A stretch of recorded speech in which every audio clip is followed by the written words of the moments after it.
I've activated all 4 oscillators here, so let's route this through the filter section and check out its controls. So I'm going to turn on the filter by clicking over here, and we can adjust the filter cutoff and peak or resonance simultaneously with this one control here.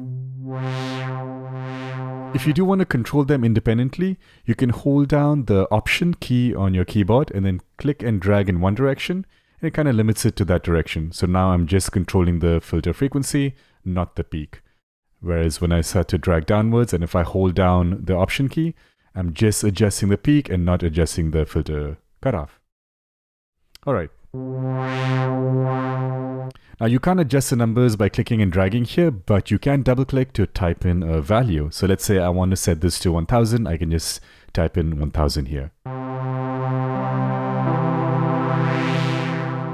Now there's one very cool feature here with panning on the filter.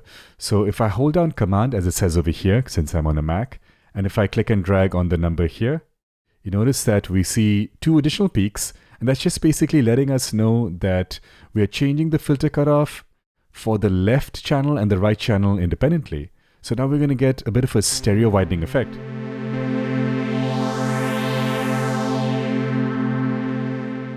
You can hear the left channel sounds a lot more filtered than the right channel. And of course, I can flip it the other way around. Can be a bit confusing to adjust this. Yeah, just click and drag sideways. So when you drag sideways, we're adjusting the panning. Now I can't play and adjust this at the same time because I only have 2 hands.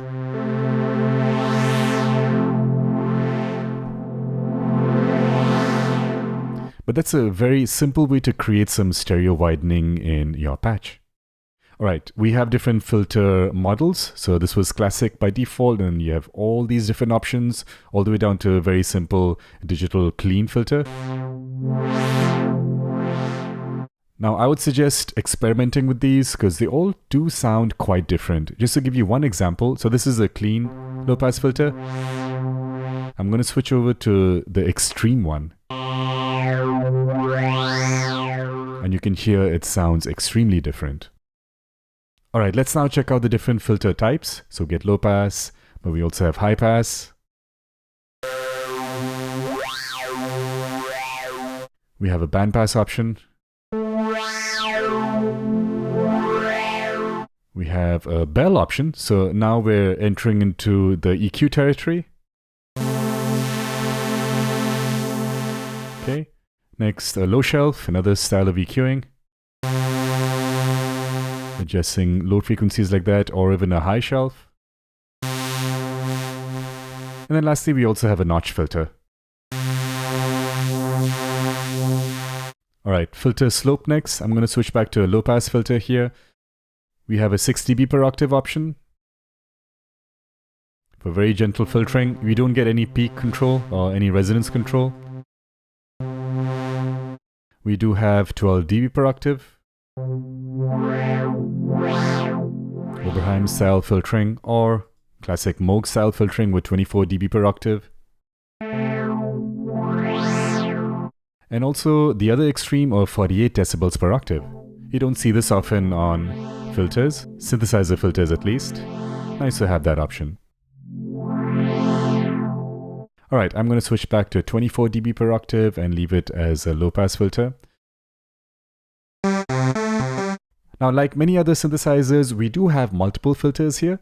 And to activate another filter, you can just double click on the line. And now I have activated a second filter.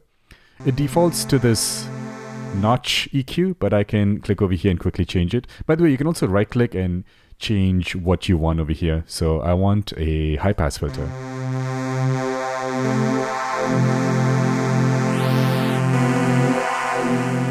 I want to change this to metal.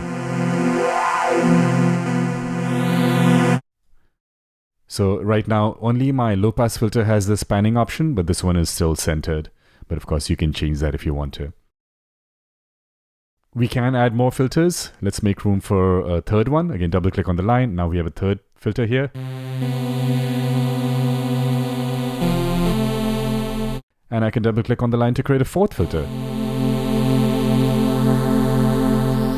And that's the total. So we get a total of 4 different filters to create almost like an EQ type shape here.